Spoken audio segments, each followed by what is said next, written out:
Move Better Project live from White Lake Provincial Park. They had a fitness circuit here, so you know I had to do it to them. Just here with Ziggy, and we're just gonna do a workout that we make up as we go along using the equipment that's here. Just gonna start with some standing hip flexor raises here. This is like the warm up and warm down area. So I'll take the cue. Just love this exercise as a beginning of the workout because I'm getting my knee above my hip, so I'm working on hip flexion, getting my psoas muscle and iliacus muscles here in the front of the hip warmed up. And especially as you get above 90 degrees, that's where you really activate the ilio-psoas, as it is called. And I'm also working on my stance leg. I'm working on hip extension, keeping this in a straight line through here, which activates my glute. And then, good boy, Ziggy. I'm also working on hip abduction isometrically by preventing my opposite hip from dropping down. All right, I'm starting to get tired there, so I'm just gonna switch it up. Good boy. Hanging out with Ziggy here, getting above 90 degrees every time, and just doing it until you get tired, or until I get tired on this side. Oh boy, Ziggy. And I also like to just get a little bit of, let's show you this way, a little bit of hip extension at the bottom. I'm just, my abs are on and I'm just actively extending a little bit just to go through that full range of motion. And also get your body used to using your glute to extend your hip in open chain. And also this is kind of like an open chain version of the walking stride. So just kind of a way to focus on good mechanics for walking. Couple more here.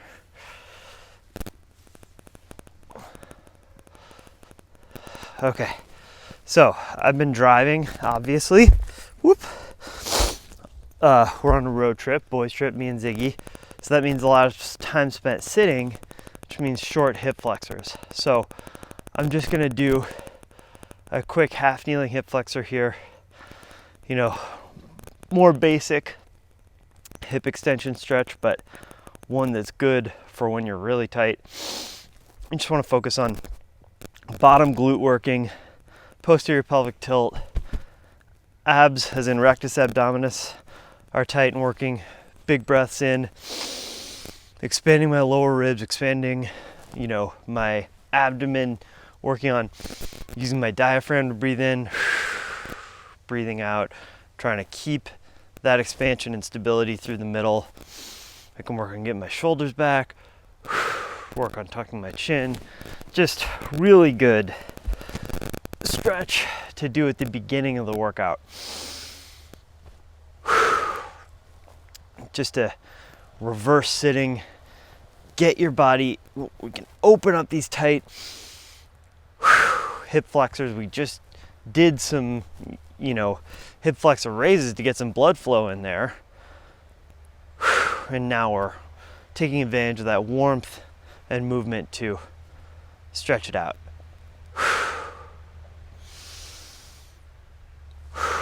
Good boy, Ziggy. All right, now just gonna do a little active open chain abduction. And I want to try to focus on keeping my hip extended. So it's very easy to bring it out in front, but that just uses tensor fasciae lata, which is a muscle that tends to be tight and overworked. So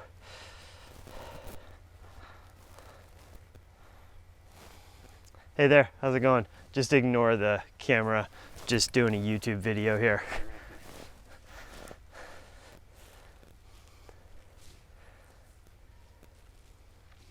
So just standing hip abduction until that gluteus medius, gluteus minimus, just high glute muscles just behind the hip joint start to get tired, and focused on maintaining extension.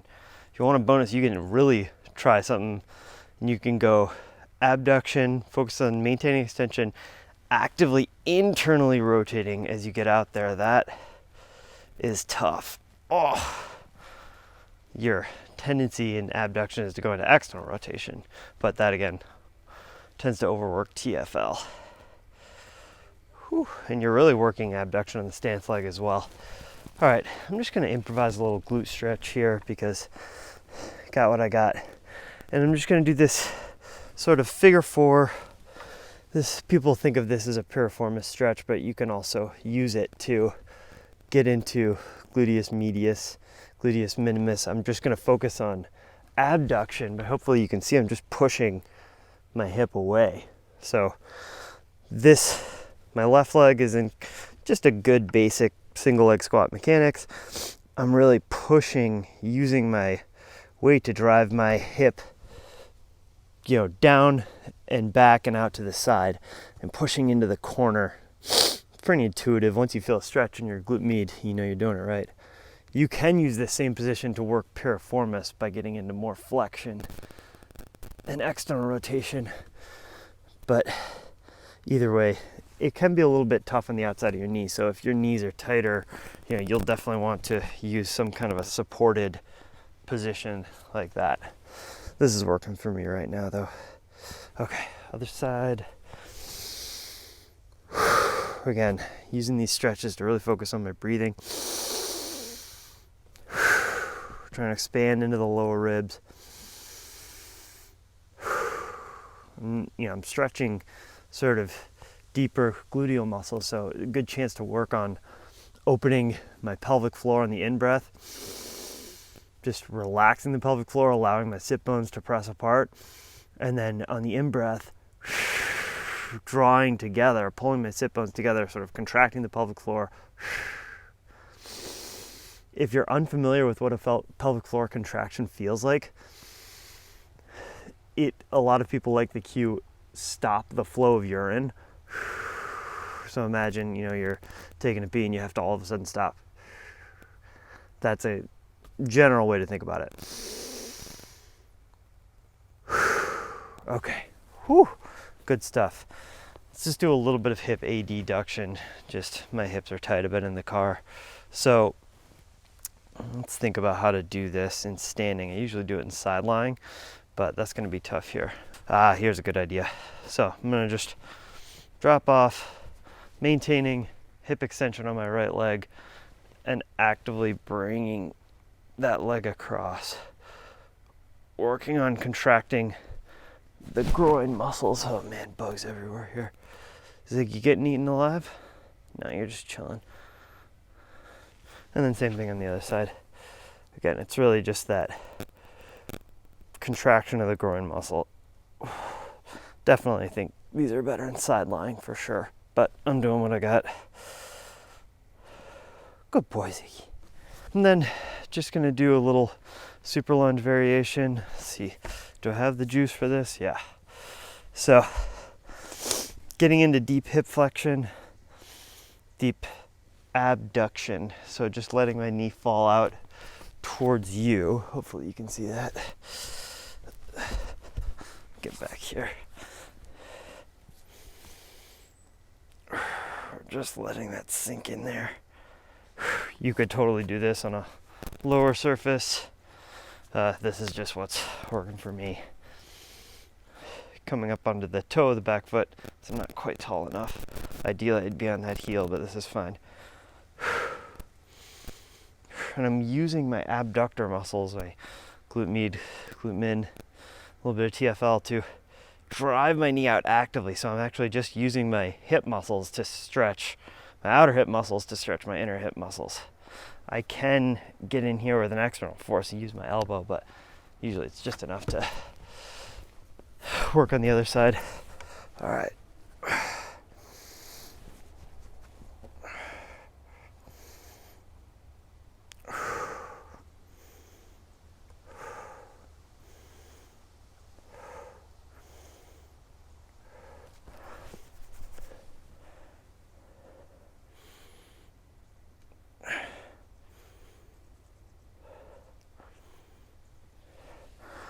Whoo! Yes! Good boy. Good boy. All right, so these are supposedly sit-up stations, but I'm just gonna work on doing some step-ups and just gonna do a few on each side. I'm really just focusing on my squat mechanics here. Whoops, watch out, buddy. Heel is down, knee comes forward, leaning over this front leg, treating it like a nice single leg squat.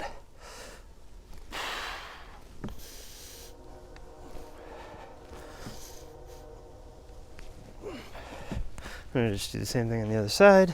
Hey, boo.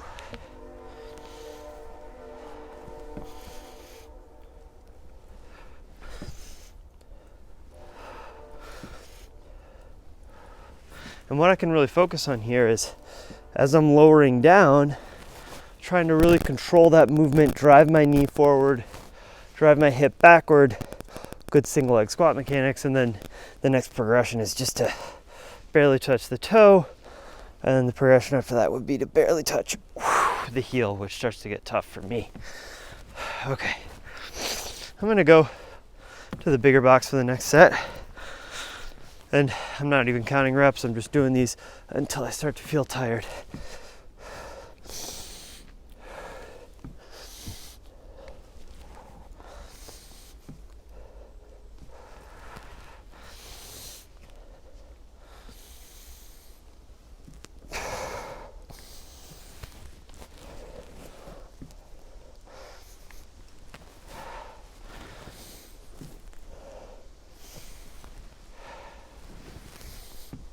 Whoop. Hello, buddy.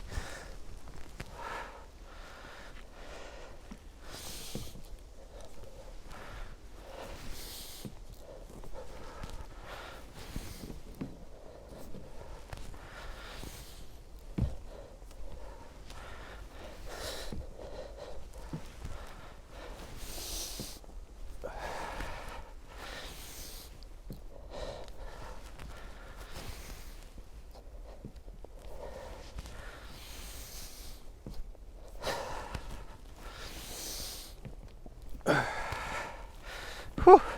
Just doing a quick squat stretch here. Yeah, that's perfect. Hold on here. Feet relatively close together. Knees pressing apart.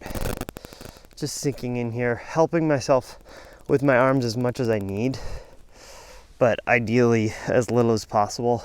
I just like to get full body compression here, so my belly and chest are against my thigh. My hamstring is against my calf. And then I'm just driving my knee forward here with my heel on the ground, just to totally close chain, fully flex chain, soleus kind of ankle mobility stretch here. And that directly applies to the bottom of the squat, right? Full compression. We want to mobilize in the position, ideally, or as close to the position that you want to improve. So if you're trying to improve the bottom of your squat or the bottom of your single leg squat, why not get into just an absolutely fully flexed position?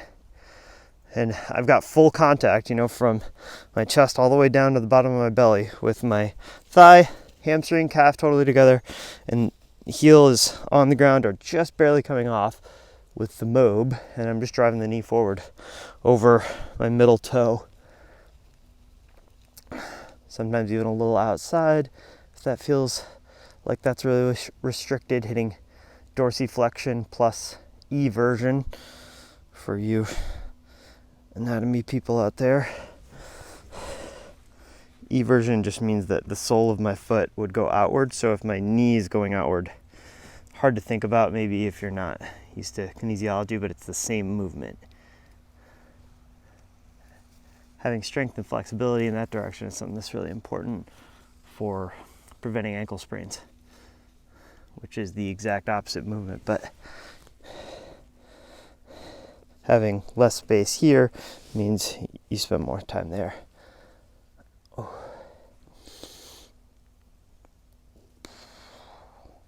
Man, that's really stiff on the left side for me. Another consequence of driving, especially driving a stick shift. Whew, okay. All right, gonna work now the other direction with some single leg squatting to the box. Sitting back, just gonna start putting a little bit of weight onto the box. If I want to sit down gently, that's fine. And then I'm working towards just a tap. Coming forward sometimes will help give you space to reach your hips back a little bit. Although we do want to make sure your knee is getting forward as well. So hips back, knees forward. And if your hip flexor on the other side gets tight, that leg can set down gently as well. Just make it work for you. The main thing we're interested in is learning and controlling this movement pattern that we'll need when we are doing full range unassisted single leg squats.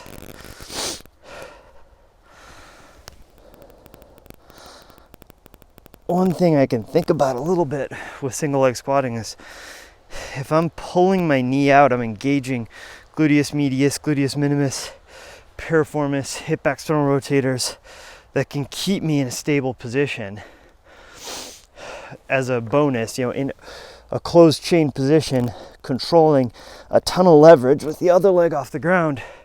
Great way to really develop and strengthen that pattern that protects the outside of the hip and the knee from TFL dominance and overuse, which leads to hip pain, lateral knee pain, IT band syndrome, all that stuff. Good boy. Good boy. One more on this side, I think. Okay. And then we're going to get crazy with it. Do some over here as well. I'm just going to start with some two-leggers to get a feel for the depth. Good boy, Ziggy. Yeah, that's pretty deep.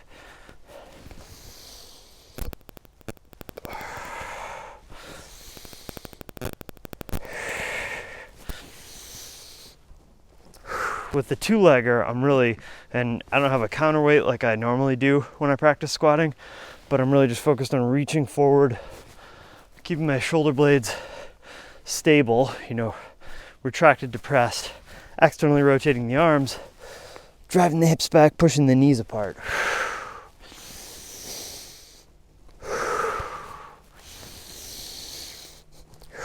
All right, gonna do just a couple more here, and then I'm gonna try a few single leggers on this deeper one. If it's too hard, then I'll just go back to the higher.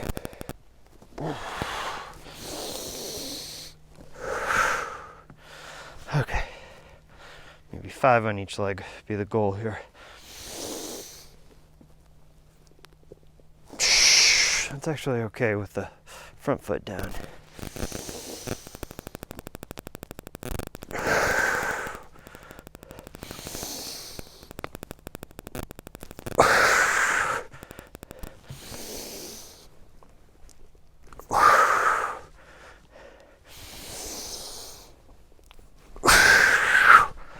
Woo! All right. I'm gonna do the same thing on the left leg.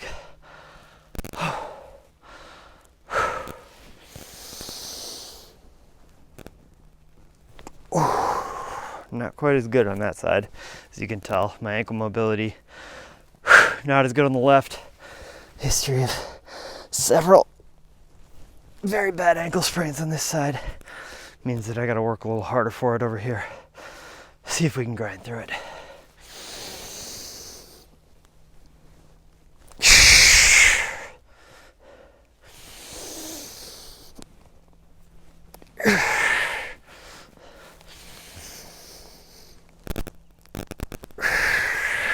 Okay, so I had to put the front foot on the ground a bit, but that's fine. What do we think, Ziggy? What do we think about that? Okay, on to the next one. All right, so my favorite station on any of these like park fitness things is always going to be the pull-up bars. Just because you really need something that is secure above, whether it's a pull-up bar or rings, to just apply a certain kind of force through the shoulder girdle. And we spend all this time standing and sitting and typing and driving and all this other stuff that just pulls the shoulder blades forward, kind of you know, rolls the shoulder blade up and over the rib cage, pec minor, pec major, subscapularis. All these muscles will get really stiff and tight in here, lat. And then we get weaker going the other direction. But if we can have a force from above, whether it's palms out or palms in, that's pulling us into flexion, pulling the shoulder blade, forcing the shoulder blade to upwardly rotate, forcing lat to lengthen, all these tight muscles to lengthen, and for just the connective tissues of the shoulder to spend time in this position and to have to resist this motion to get stronger in pulling the shoulder blades down and back and keeping the shoulder blades secure, protecting that full upward rotation of the scapula. It's a beautiful thing. And what's nice is you can do just hanging. If your shoulders are really stiff and weak, you can start on the really low bar and just palms out, just work on gently holding your shoulders. Even, you know, for some people like who are coming back from frozen shoulder injuries, I've had them just hang on here, palm up, palm down, whatever they can handle. Palm up is more external rotation, which can lead to a better overhead position if you can tolerate it. Also, that requires forearm supination, so you really have to have decent range of motion just to get there. Palm down is fine if you can't do it. But just spending time up here, you know, hey, I'm above 90 degrees, just holding the shoulder up there, maybe leaning back into it a little bit, getting a gentle stretch to the triceps and lat here, kind of the back of the armpit muscles. But just doing that, you know, even that is great if you're really limited going overhead. And then, you know, just gently putting a little bit of force through it here with your feet still on the ground can be great. Same thing, palms down. You can even do scap pull-ups. I'll just show you from the opposite direction what that looks like. Scap pull-ups here with body weight assist. So pulling my shoulders back and down and then reaching them up. And I'm really, as I pull down, I'm downwardly rotating my shoulder blades. And then as I reach up, I want to actively upwardly rotate. So that just means engaging serratus anterior, which wraps from the shoulder blade around to the ribs in this direction. Engaging that muscle to really protract as you get into flexion. Can be a great little shoulder warm up for really stiff. Whew. I'm using my wrists a lot, forearms a lot, having a grip, twist, all this stuff. So I want to just do a little bit of wrist mobility here. This is a wrist stretch plus a little bit of an ulnar nerve glide, which is great for me. Great if you have golfer's elbow to just do a little bit of this. Not only stretching flexor carpi ulnaris and those lateral forearm flexor muscles a little bit more, you're getting the ulnar nerve to actually glide through here in that between the two bony notches of your elbow. The ulnar nerve goes through there, and just forcing it to move back and forth can be really good if you have ulnar neuropathy and you can tolerate this without pain. Even if you don't have ulnar neuropathy, you'll find that just the nerve feels really tight. So good little movement to do. All right, I'm gonna start hanging now with my actual body weight here. Just gonna start palms out really easy. Gonna now focus on hollow position. So I'm mosquito. Squeezing my butt. Posterior pelvic tilt. Abs are really engaged. Trying to externally rotate through the shoulder. And I can even, if I need to, put my toes on the ground, take a little weight off. If not, whatever. Just trying to get into a comfortable position here. My shoulder blades are upwardly rotated or kind of moving up, but I'm just letting them hang. If I need to pull down and give my, lats a break from stretching, that's fine. But whatever you can handle. And we're just building up here, getting the grip warmed up as well. Hi, little guy. Hi. You can come down here, do a little wrist stretch with our sweet Ziggy. Hi, buddy. Mwah. That's not part of the stretch. Oh. Hey, good boy. I really like to get this hands turned inward. Again, flexor carpi ulnaris, Lateral forearm flexors. If you have golfer's elbow, this is the lifesaver. Fingers back. Just realized I'm probably slightly out of the frame, but you still get the idea of what's going on here. Okay, I'm good there. Okay, now gonna do a little shoulder blade work here on the low bar. Come around this way. Hang back, palms down, shoulder blade squeeze, press apart. Horizontal scap rows. What this is called. Just really easy position. Do it for a little bit with the palms up. And these muscles that pull the shoulder blades together, especially middle and lower trap, which, by the way, you want to focus on shoulder blades not only together, but going down towards your butt a little bit without your lower back extending. But working on that, getting a little blood flow in those muscles. Quick break. A little extension stretch. Then I'm back at it, palms up. But yeah, focusing on shoulder blades back and down, middle trap and lower trap, really important for just the health of the shoulder complex, avoiding things like shoulder impingement. So those are muscles we want to work basically as much as possible. Okay. Whew. Now my shoulders are warmed up, they're stretched out, my body's ready to go after some full range of motion chin-ups. So that to me means palms in, chest to bar, full dead hang at the bottom. That's the king of pull-ups in my opinion.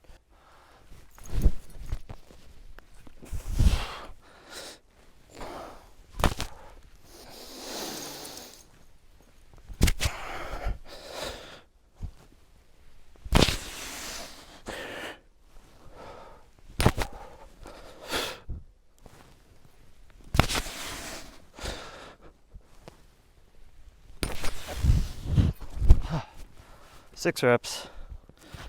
Maybe move this guy a little bit. What do you say, Ziggy? What do you say? What do you say? I think one more set here and then that'll be a great workout I got in. Body will feel really opened up. And you know what I've done is warm up and stretch out the front of my body and really focus on strengthening the back of my body with pulling and squatting. Just to really oversimplify it, but if you are on a road trip like I am, spending a ton of time flex driving, that's really what you want to get out of the time that you take for movement. Whew. All right, one more set. I like the high bar for this sometimes because you're committed once you go up there. Can't come down till the work is done. All right, going for at least 5, well, at least 4, let's say. If I get tired, that's okay. But hoping for 5 here.